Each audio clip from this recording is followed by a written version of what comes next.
get into it. Let's get into the fun stuff.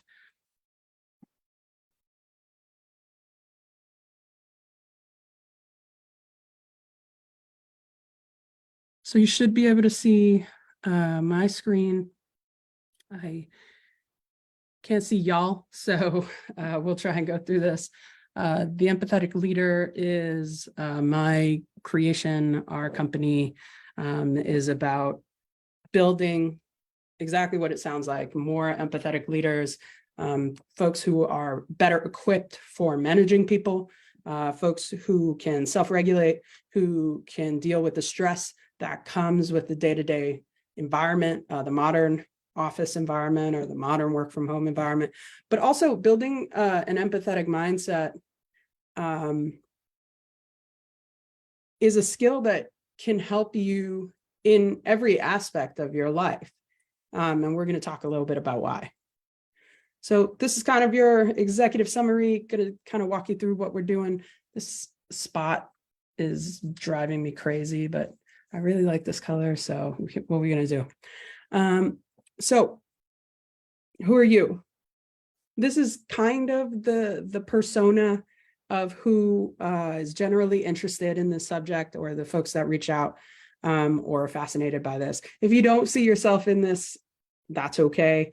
There's a diversity of folks who could benefit from having a more empathetic mindset or becoming a better and more empathetic leader. So, a lot of the time, folks who are talking to us are professionals.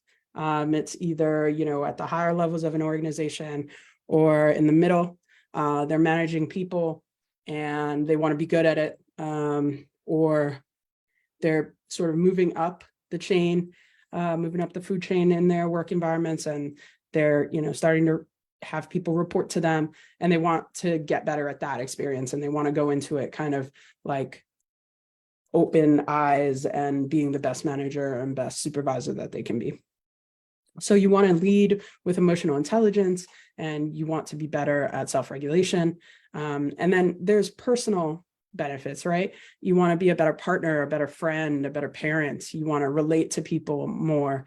Maybe you're not good at managing your emotions. Maybe you fly off the handle more than you want. And you're like, well, something is triggering that. How is that related to empathy? What can I do to kind of, self-regulate more, have a little more self-awareness? And you want to have more emotional intelligence or become more emotionally intelligent. So who am I? That is me in the fourth quarter, watching the Miami Dolphins absolutely wreck the New York Jets. And that is something that makes me very, very happy. I'm a diehard Miami Dolphins fan, and happy to answer questions about how a native New Yorker becomes a Dolphins fan and things of that nature. So the last bullet on the personal one is important because I just want you to know how I view the world, the lens through which I am thinking about empathy and emotional intelligence as someone who lives in a really big city, somebody who's worked in a lot of, different kinds of environments, someone who is Afro-Latina, and somebody who is LGBTQ plus, right? So someone who's a member of the community and has that perspective, that frame, that diversity of opinion and lived experience. So why are we here? What is it? What is it about empathetic leadership? Why does this matter? So it's a leadership style that focuses on empathy. It's compassion, it's understanding, it's the ability to see things from the perspective of others.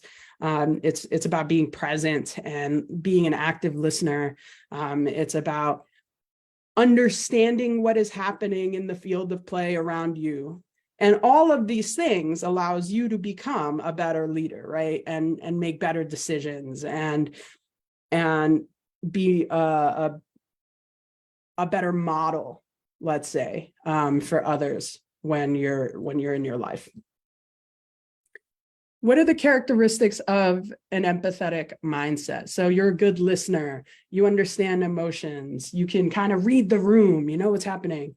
You are not a judgmental person. You're very open-minded. You're a kind person. People feel like they can come to you with things, and that you're patient with them and you're listening and you're really aware of like how you move through the world. And you're a curious person. You ask questions. You inquire about the state of people's lives. Why do you want an empathetic mindset? Because you're a winner, and winners have empathetic mindsets, because winners understand that field of play. They understand all of the tools in their toolbox, and they use them when necessary to win. And winning is not just about like us, it's about everybody. It's about the team, right? Everybody wins. You're either, playing for legacy, so playing for points. I'm just going to run up the numbers. I'm going to score 60 every night. Hopefully that helps the team win. But if you're a jerk while you're helping the team win, nobody's going to want to work with you. If people think that you're good at your job, but you're a bad listener, you're a bad colleague, you're not reliable, you're not relatable, you're actually sort of fomenting the opposite of empathy, and you're ruining the culture of your work environment. So winners are not just the folks who can, respond to high pressure situations, who can kill it when the time is necessary, when the hot, bright lights are on them. It is also the type of person who can build strong relationships. People like really want to go to bat for them. And if you're a manager, it's really, really important that your team wants to go to bat for you, because as you move up, right, the chain, you're actually doing less of the work. And so you want the people that are doing the work to be able to tell you what is going on at the level that they are at. And you want to have a relationship where you can help pull them up, help them grow, help them sort of continue on their career path and continue to get good. And that benefits everybody, right? So, empathetic leadership is not a new concept, but it does experience the resistance of all kinds of like mumbo jumbo vibes, right? Like, I don't really care about empathy. Like, I work in a really tough macho environment. Nobody's going to like want to hear that I'm practicing empathetic leadership. And the idea that empathetic leadership is not going to work in high pressure, aggressive environments is just not true, right? And here's some of the common sort of pushbacks that we hear. Like, I don't want to have to get close to people at work. I don't want people to think that I'm weak. I don't want, I don't think I need that. So these sort of resistances that you would hear typically to this is usually coming from a place where somebody does not want to admit that their style of management is not working. And I think when you're a manager, the most important thing you can do, or if you're leading people, let's say you're not even a manager, let's just say that your job is to lead people. And like, don't get it twisted. It's all of our jobs to lead people, right? You don't have to be a manager or director, to be an influential person in your environment and culturally. So when people say, I don't think that this is for me, or I don't know why I have to do this, the question becomes, do you recognize the responsibility that you have when you are managing other people and when you want to have influence? Because everybody wants the title, the prestige, the money. They want to be viewed, right? Like when you're at work, it's like, I want the opportunities. I want to move up. I want to grow. I want to make more money. I want to feed my fucking family. But you have to do certain things in order for that to happen. And part of that is, how are you influencing the people who have skin in the game about how you're doing? So part of our job is to, when those hot, bright lights are on us, are we able to show up not just for the immediate sort of circle of people that we're watching, but the people we don't even know are watching who have influence over how we do and how we are perceived. So I think it's really, really important that people understand the responsibility that we have, whether you are managing 50 people, managing 5 people, or managing nobody. If you want to have influence and you want people to come to you and you want to be one of those people that are viewed as irreplaceable, then you have to start thinking about how are you influencing other people? What is my leadership style? What do people think of when they talk to me? What are they affiliating with me when they know they have to interact with me? So this continues to go into the internal and external resistances that people have to the style of leadership that is empathetic leadership. And if the culture in your environment is one that you think would not benefit from more empathy, I would challenge that you have even more responsibility to shift that. And the way that you can shift that is by bringing these characteristics to work every day. Being a better listener, being more relatable, being more patient, being kinder, having more transparent communication. All of these things are incredible benefits to your workplace. And it's like, sometimes it does feel like you're the only person swimming against the current, right? Like you're trying to bring an empathetic leadership style to the workplace or to your home life, and everything is just collapsing around you at all times. And you feel like, well, why am I doing this? And the truth is that the benefits so clearly outweigh any potential difficulties that you're going to have implementing this stuff, that it's absolutely worth. And the thing is, like, besides for, if you call me and you want me to coach you, that's the expense, right? Like, hey, Kristina, help me, work through these challenges. How do I become a more empathetic leader, a more empathetic person, and, become more emotionally intelligent, right? Because empathy is just a part of the suite of emotional intelligence. And it's the one that I think is more important, but not, if you're empathetic, but you're still a terrible human being to your, friends, family, coworkers, things like that, like, there's some things we have to work on, but there is no cost for you to start doing this today, is the point, right? You can start right now. You can get off of this call and start being a better listener and articulating the things that are important to you, and also hearing people and seeing them and really understanding what they're bringing to the table every day. So this is one of the tools that we've come up with to help folks think about how to remain empathetic and what are some of the things you would want to keep in the back of your mind when you're practicing this skill, right? Because you have to continue to practice it to improve, right? So perspective, acceptance, communication, and ego, right? These are the things that are critical to remember. And it's great because you can check yourself really quickly. Like, you're having this conversation and you're like, am I making this about me? And that's a yes or no question. So you go through these moments and you're interacting with people, and so this person just told me something and now I'm making it about me. Well, wait. Tell me more about what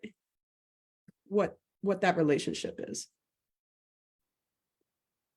So how do we become more empathetic? We are present, we have a perspective, and we think about our team's needs and feelings. So we use an empathy map Lots of folks use different types of tools, and Empathy Map is one of the ones that we like. But the first two are ones that you could just shift today. And if you would like an empathy map or a sample of ours, I'm happy to send it to you. Wait until the end of the webinar and just shoot us a note. So what are we talking about? We're talking about why empathy is a necessary and profitable skill, and why an empathetic mindset is a beneficial tool and practice to implement, right? Like, you want to have an empathetic mindset. It like totally outweighs any perceived harms that one person could have. And it's totally worth sort of swimming against the current to implement in your life and in your workplace and in different kinds of cultural environments. So the good thing about empathy is it's a skill, it's a muscle. You have to use it and practice it, and it will get better and it will get stronger, and you can get better at it. If you're mindful of the ways of which you're not displaying empathy, we talked about like ego, not listening, not present, those types of things. If you're mindful of those, you can check yourself and you can start to do the regulation necessary to become more empathetic and to show up for people. We know that empathetic leadership is like, one of those things that people might think is like hippy dippy, mumbo jumbo, but that's okay. Like it's still a value add, and it's still something you should be thinking about all the time. And then we have, the pace yourself method. Remember that when you're in those moments. So I can't see my screen, like if there are questions anywhere, but I can skip to the end, the last couple of slides, and then I'll jump in to see if there's any cues. So about us, this is the salesy part of it.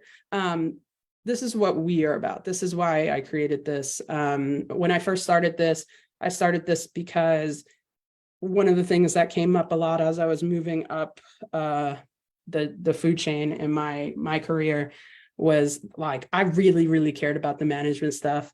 Like the work that I do in digital marketing as like my other job. I'm pretty good at that. I've been, really lucky to find a field and a talent, and those things align. That's rare. And I'm really fortunate and privileged to have that.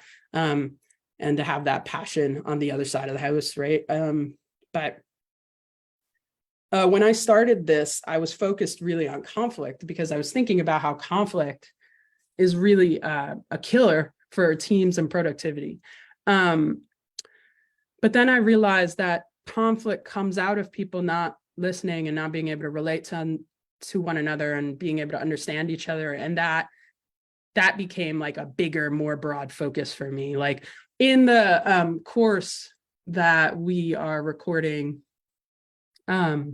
which will, be ready in a couple of months, there is a section on conflict specifically, because I think it's really critical that people understand how to be empathetic even when you're not agreeing with somebody. And I think that's one of the things that I really like to push back about when, we're doing discovery calls or we're talking to anybody who's interested in this stuff, is like, there isn't just like, oh, we're all going to be happy and shit is not going to be hard and all of this stuff. That's not true.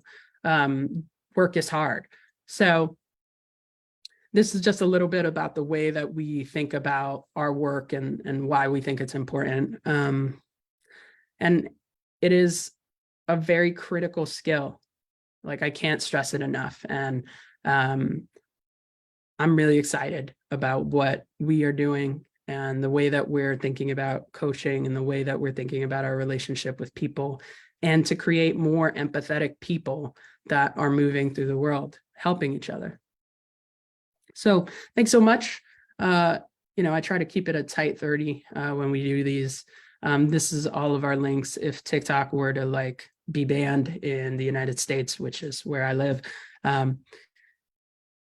here's the other places we'll be. I'm on YouTube, and this will be there as well. So if you want our empathy map, or want to talk to me or anybody else about the work that we're doing, our email is support@theempatheticleader.com. check out our website, theempatheticleader.com. There's a free ebook if you're really fascinated on the subject of conflict. We have a free ebook that's like probably like 10 pages about thinking about empathy and conflict and the relationship between those things. Yeah, so if you have any questions or anything, like, please don't hesitate to shoot us a note.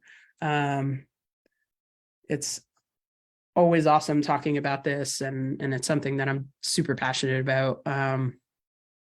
And like, I'm just grateful that it's getting all of the attention that it's starting to get. You know, it feels like every week there's another note in Harvard Business Review or something about empathetic leadership.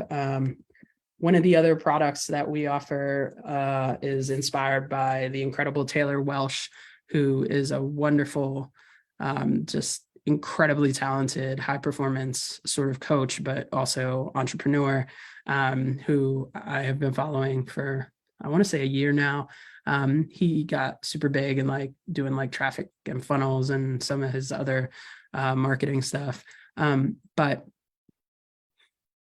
he does a monthly memo about consulting that he sends to people's homes. And for me, who started as a writer and journalist in the entertainment and music space, that felt like that's my vehicle. So I was like, oh God, this is bloody brilliant. So we also have like a monthly sort of empathetic leader note that can go to your home or your office. And I believe it's like $20 a month, and it's a subscription, and, you know, it's way less sort of cost prohibitive than like the coaching with me, or, you know, the course will be. So yeah, I mean, if you want to have like the latest sort of learnings and resources and tips and tricks, mail to your house or your office, like, give us a shout. All the information is on the empatheticleader.com. But I wanted to give that hat to Taylor, who created that model, and I love it. And I mean, a lot of the great sort of copywriters and sort of sales guys have been doing monthlies for a long time, but I love the idea of having points of reference and physical copies of stuff, especially if you want to like jot notes and stuff like that. So highly recommend, if you want to get on our list, just, you know, give us a shout. It is a beautiful day in New York today, Sunday, April 2nd. I am so glad that you guys were hanging out with me today and took some time out of your day to kind of learn about cultivating an empathetic mindset. If there are any questions or anything, please don't hesitate to reach out. Thank you. As always, much appreciated. Have an awesome, safe day, and go be empathetic.